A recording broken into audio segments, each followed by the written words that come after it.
Olá pessoal, tudo bem? Bom dia, boa tarde, boa noite, seja bem-vindo aqui ao nosso vídeo de hoje.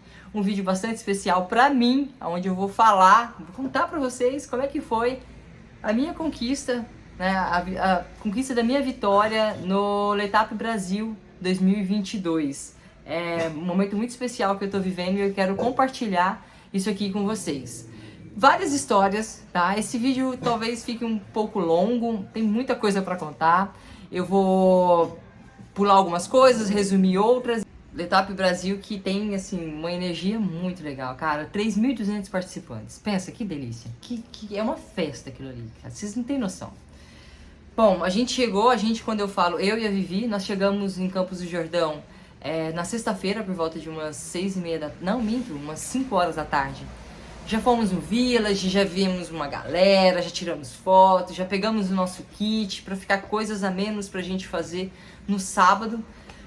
No sábado a gente se encontrou com nossos atletas lá no Capivari, fizemos um treino pré-competição, sentido Estradinha do Horto, foi outro momento também muito legal. Esse treino que a gente faz é mais uma troca de energia, né, que a gente tem com nossos atletas naquele momento, para um momento tão especial para muitos deles. O Letap Brasil hoje é o principal evento do ciclismo nacional. Eu acho que o mais importante é o campeonato nacional, ciclismo de estrada no caso, né? É o campeonato nacional elite, mas em questão de mídia, questão de número de participantes e toda a repercussão, o Letap Brasil com certeza é o evento que mais gera repercussão, visibilidade e tudo mais. E aí, fizemos o rolê com nossos atletas no sábado de manhã, foi bem legal. Depois a gente retornou pro hotel e fomos nos concentrar, né, pra prova. Cris, particularmente queria e sabia que eu tinha condições físicas de fazer uma boa prova. Eu sabia que eu tinha condições de lutar por um top 3 geral. Eu vinha fazendo alguns treinos muito bons. Esse ano eu consegui treinar mais subidas do que eu treinei anteriormente, né? Então eu estava bastante adaptada ao percurso do Letap. E aí, olhando o cenário de quem estaria, quem não estaria, o start list, né? Nas minhas contas, eu sabia que eu tinha condições de, numa prova boa, fazer um top 3. Largamos no domingo, dia 25, às 6 horas da manhã, num frio, no mês de setembro, gente, 25 de setembro a gente tá falando, num frio de 6 graus em Campos do Jordão. Não é normal, tanto que hoje, segunda-feira, eu tô em Americana, tá muito frio aqui, o tempo esse ano tá virado. Tá, largamos, percurso de 108 quilômetros com 2.100 de subida acumulada. Falar um pouquinho do percurso para vocês, porque logo em seguida eu vou falar sobre a minha estratégia de prova, tá? O percurso do Letap, ele se resume basicamente, as subidas, né, esses 2.100 de subida acumulada, se resume basicamente em 3 pontos, que é o Pico do Itapeva, que é uma subida de mais ou menos 12 quilômetros, 12, 11 quilômetros. Eu acho que deu 29 minutos subindo, não, deu 33 minutos subindo esse ano. E aí a gente larga sem aquecimento e já começa a subir uma inclinação de 10%, é duro. Eu senti gosto de sangue na boca. Fazia muitos anos que eu não sentia gosto de sangue na boca, tava muito frio, isso contribuiu também, né? Chegou uma hora na prova que eu cheguei a passar assim, ó, eu tirei a minha luva um pouquinho, eu tava com luva de dedo, eu tirei a minha luva um pouco e passei, né, porque tava escorrendo no meu nariz e eu com muito gosto de sangue na boca, aí eu queria saber se era o meu nariz que tava sangrando ou se aquilo ali realmente vinha dos vasos, né? E por aí se vai. E não era o meu nariz que tava sangrando. Aí, outro ponto de muita subida durante o Letap, no percurso, é o Machadinho e Lajeado. Lá é bastante duro, subida de 15%, é muito travado. E tem uma subidinha antes, né, que a gente, por exemplo, a gente sobe o pico, desce o pico, passa por dentro da cidade toda, desce a Serra de Campos do Jordão, pega para Santo Antônio do Pinhal, que é um lugar que chama Rolling Hills, né, o nome já fala, é bastante rolado, velocidade, chicote estralando o tempo inteiro. Aí, chegou no final dessa estradinha, pega a estrada que dá acesso para a Serra Velha de Campos do Jordão. Aí, antes da Serra Velha, a gente pega uma subida de 3 a 3,5 km, mais ou menos uns 4, 5% de inclinação. Desce ela e aí pega pro Machadinho, que eu falei para vocês. Machadinho é bastante duro, Ali, Machadinho, no Letap, é um divisor de águas. Porque é muito torque que exige muita potência neuromuscular, judia muito da musculatura. Então, o atleta ali tem que estar com a marcha muito correta, tem que saber dosar a sua energia para que ele possa passar bem ali. E logo em seguida vem a Serra Velha de Campos do Jordão, que é basicamente o ponto principal da prova. A Serra Velha, ela tem 12 quilômetros de extensão, uma inclinação média de 5,4, sobe 666 metros acumulados nesses 12 quilômetros. E aí, tipo assim, se você olhar, não é um cenário tão catastrófico, mas você já começa a fazer a serra com 2 horas e alguma coisa de prova, passando pelo pico, passando principalmente pelo Machadinho, então a musculatura já começa ali bem judiada. E ali é onde se separa todo mundo, já no máximo vira alguns grupetos de 4 pessoas, 5 pessoas e muitos casaizinhos, né? Tipo, 1, 2 pessoas subindo junto, ou eu mesmo subi a serra com mais 2 ou 3 pessoas. Tá, nesse cenário, qual que era a minha estratégia pessoal? Subir muito bem o pico do Itapeva. Não gastar tudo ali, mas subir forte e consistente. Passar pelo Lajeado e pelo Machadinho sem judiar da minha musculatura. Esse ano eu fui com uma relação volante 53 e o menor 39 e o cassete 32 atrás. Então, para subir o Machadinho, eu tinha um 39-32, né, que era a marcha mais leve que eu tinha na minha bicicleta. Não é o melhor. Eu acho que o melhor ali é um volante 36 com um cassete 32. Fica bem legal. Porque, tipo, Machadinho, 15% de inclinação, você já chega com a musculatura dolorida, você passa assim, ó. Sabe? Imagina você em cima da bicicleta assim, ó. Peso da perna, 1 por 1. Só que tem um detalhe. Esse ano eu não dei autopause. Teve um etapa anterior que nesse mesmo lugar eu dei autopause lá. O meu Garmin, né, deu autopause. Esse ano não deu. Eu passei acima de 5 km por hora o tempo inteiro. E abre uma aspa, esse ano eu fiz a minha prova com 3 horas e 25 minutos. A última prova que eu tinha feito do Letap, nesse percurso, foi em 2019, eu fiz em 3 horas e 35 minutos. Olha lá. 3 anos depois, ou seja, com 3 anos a mais, eu consegui abaixar 10 minutos no meu tempo de prova. Só que tem um detalhe. Em 2019 eu tinha 37 anos. Hoje eu tenho 40. Quando a gente vê um atleta com pouco tempo de ciclismo abaixando tempo, isso é até que relativamente fácil. Um atleta em 2019 eu tinha 12 anos de ciclismo, hoje eu tenho 15. Um atleta com 15 anos de ciclismo e 40 anos de idade conseguir abaixar... Ah, Cris, mas como que você conseguiu tudo isso? Os meus treinos mudaram muito de 2019 para cá. Lembra que no começo desse vídeo eu falei que eu estava melhor adaptada às subidas do que em 2019? Esse foi o ponto-chave da minha prova desse ano. Eu fui para minha prova desse ano basicamente com o mesmo FTP, que é um dado muito importante nessa prova, tá? É uma métrica muito importante de performance para esse perfil de prova. Em 2022, eu estou basicamente com o mesmo FTP que eu tinha 3 anos atrás. Só que esse ano eu estou muito mais adaptado às subidas. Então, inclusive para marcha, eu usei a mesma marcha que eu fiz em 2019. Só que em 2019, eu praticamente coloquei a minha marcha na semana da corrida e fui. Eu não estava nem adaptado à marcha. E esse ano o cenário era totalmente diferente. Então, assim, só para vocês perceberem como que esses pequenos detalhes contam muito, tá? Ok. Finalizei a prova. Quem ganhou a corrida? Uma atleta de São Paulo. Ela completou a prova 2 minutos e meio na minha frente, o que me deixou muito feliz, porque ela largou com o gregário. Eu já toquei nesse assunto aqui com vocês antes, que essas provas amadoras acontecem muito, de atletas do sexo feminino largar com os seus gregários.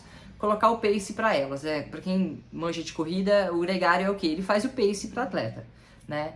E eu não larguei com gregário, inclusive eu larguei com 2 caramanholas apenas e fiz a prova inteira com uma caramanhola de água e uma caramanhola de malto bem forte com cápsula de sal. Tinha 3 cápsulas de sal dentro, né, para evitar a desidratação.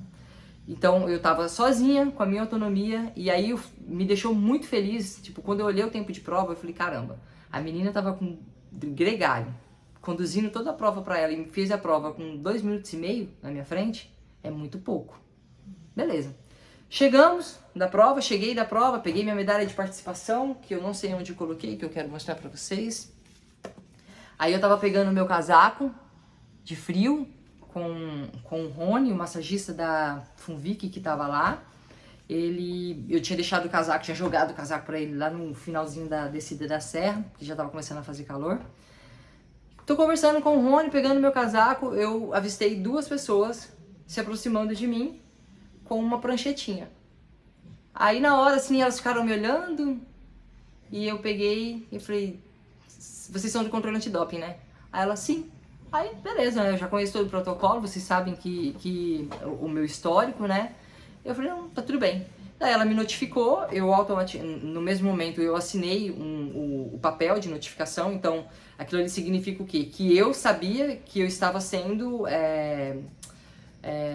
chamada para fazer coleta de urina para o controle antidoping. Então eu fiz todo o trâmite lá e tal, e aí a gente foi para a sala de antidoping. Lá eu acho que eu fui a primeira a chegar, eu fui a primeira atleta do sexo feminino a chegar, já tinha alguns meninos lá.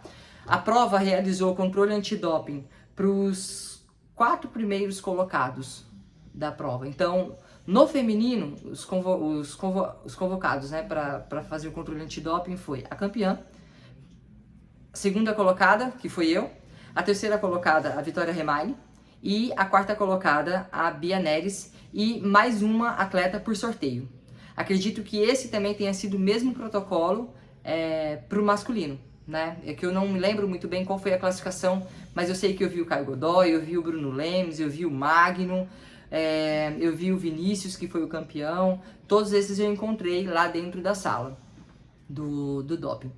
Então eu cheguei lá, logo em seguida já chegou a Vitória Remaile, já chegou a Bia Neres, que foi a quarta colocada, e chegou também a menina que foi sorteada. Fiz a minha coleta, fiz todo o preenchimento, protocolo e tudo mais, e saí, né? Agora eu vou curtir o evento, vou curtir o meu resultado. Pô, fiz 2º lugar numa prova, né? Que legal, consegui entregar o meu melhor e tudo mais. Quando eu saí, começou o bafafá, que a primeira colocada não tinha,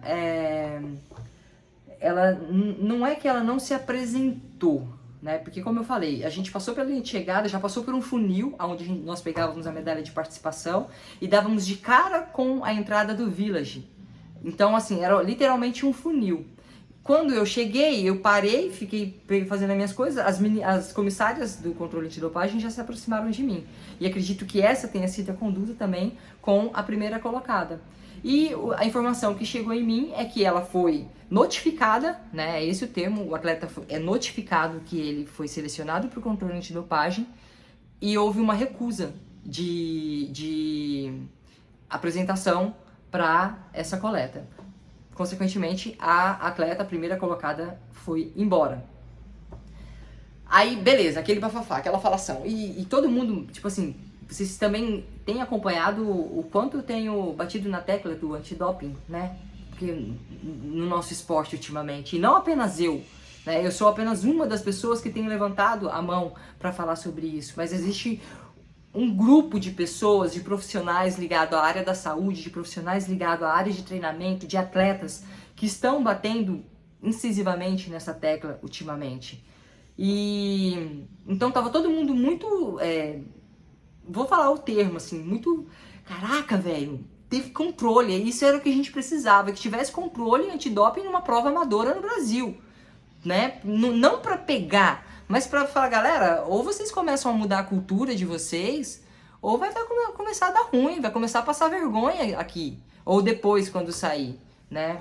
Então, e aí eu já fiquei sabendo dessa situação, que a menina tinha ido embora, então não sei o que, papá.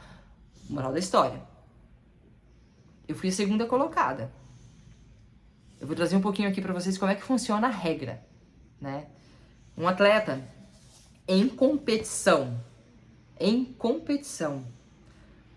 quando se recusa a fazer um controle antidopagem, existe todo um processo diplomático, burocrático, mas o caminho é que perca o resultado e, consequentemente, seja suspenso por 8 anos.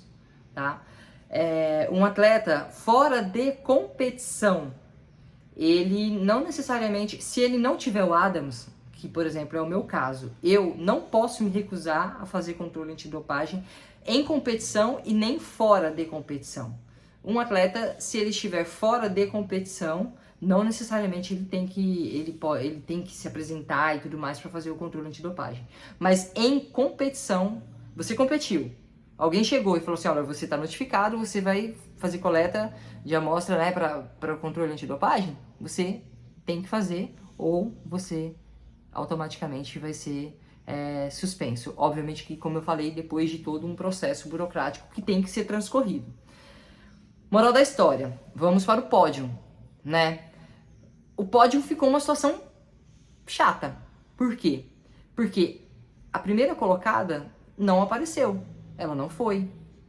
Então subiu eu em segundo lugar e a Vitória Remaille em terceiro lugar. O que também gerou uma indignação no cenário atual, que assim, no regulamento do evento, deveria ter uma cláusula falando, se você não comparecer para o pódio, você está automaticamente desclassificado, porque é o pódio. E a gente está falando de um pódio, de uma classificação geral. Num contexto, a foto do pódio feminino da classificação geral do Letap Brasil praticamente não existe, porque a campeã, além de ter fugido de um controle antidoping, ela não se apresentou para a premiação. Ou seja, ela deveria ter sido desclassificada naquele momento por não se apresentar para a premiação. A terceira colocada, que no caso foi a Bia Neres, ficou de fora do pódio. Então, assim, a gente até alegou isso junto à organização. Entendemos que existe todo um protocolo para ser oficializado o resultado, mas as atletas que estavam limpas e que correram ali para celebrar, né, o esforço físico em busca de uma vitória, elas foram penalizadas. O certo foi penalizado, né? Porque nós não tivemos a oportunidade. Eu não tive a oportunidade de vestir a camisa amarela de campeã. Vai chegar. A organização falou, não, todo o processo vai ser transcorrido e a gente vai mandar para você esse troféu aqui, ó, ele é de segundo lugar. O troféu de primeiro lugar, quando tudo for oficializado, ele vai chegar para mim. A camisa amarela de campeã também vai chegar para mim. Mas isso é diferente. De subir no pódio, de, enfim, sentir toda aquela energia e tudo mais. Então, essa situação ficou um pouquinho chata ali no contexto geral, mas a gente entende também que existe todo um processo burocrático que deve ocorrer para que tudo seja oficializado. Sendo oficializado ou não, galera, eu me sinto campeã. Me sinto campeã mesmo. Ó, eu estufo meu peitão aqui, ó, e falo, eu sou campeã do Letap Brasil 2022. Por quê? Eu corri limpa, eu corri sem gregário, eu corri com o meu esforço, com a minha dedicação, levando junto dezenas e milhares de pessoas que acreditam no esporte, que acreditam no treinamento. Então, eu acho que a minha vitória pessoal é um capítulo desse grande contexto, desse grande... É um capítulo não, é um parágrafo desse grande capítulo que foi o Letap Brasil 2022, tendo controle antidopagem numa prova tão grande. Do livro Ciclismo Nacional. E eu acho que isso vai repercutir, não agora, apenas agora, mas como para médio e longo prazo, aonde muita gente vai passar a refletir sobre ir em competições como essa, dopados, para tirar o lugar de pessoas limpas, sérias e comprometidas com o esporte, que é o caso que ocorreu em outras categorias. Tem categorias que, se você olhar, tem muita gente que não deveria estar ali. E que tem muita gente que ficou de fora de um pódio também. Essas pessoas se sentem frustradas e dói. E tem mais um detalhe. Para quem acha, porque a gente sempre ouve muito assim, a prova amadora não pode ter controle antidoping, porque se tiver, vai ser ruim para a organização vai perder muita gente vai deixar de se inscrever. Mas existe um outro cenário também. Muita gente deixa de se inscrever porque sabe que lá vai ter um monte de gente suja, tirando a oportunidade de pessoas que treinam, que se dedicam e vão lá, tudo bem, para se divertir, para ter uma vitória pessoal. Mas, cara, trazer um negócio disso aqui, ó, lembra, semana passada eu coloquei nos stories do Instagram. Isso aqui não me faz melhor nem pior do que ninguém. Mas toda vez que eu olho para esse troféu, eu lembro de tudo que eu passei para conquistar ele, cada quilômetro que eu percorri durante aquela prova. Isso aqui é uma memória, cara, e a gente vive de memória. A gente vive de experiência. Então, a obrigação de um evento amador é gerar experiência.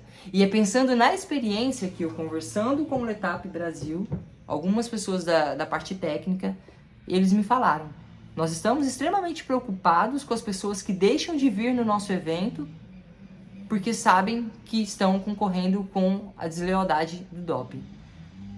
E eu achei muito legal isso daí. Não estou defendendo o Letap Brasil, não estou defendendo. Inclusive, eu já cheguei a cogitar a possibilidade de deixar de correr esse evento por não ter controle antidopagem. Eu quero parabenizar a organização por essa atitude e que isso se repita em outras edições e que sirva de exemplo para outras provas, para que a gente junto possamos lutar por um ciclismo leal, justo e mais bonito. Assim foi a história, a minha história do Letap Brasil 2022.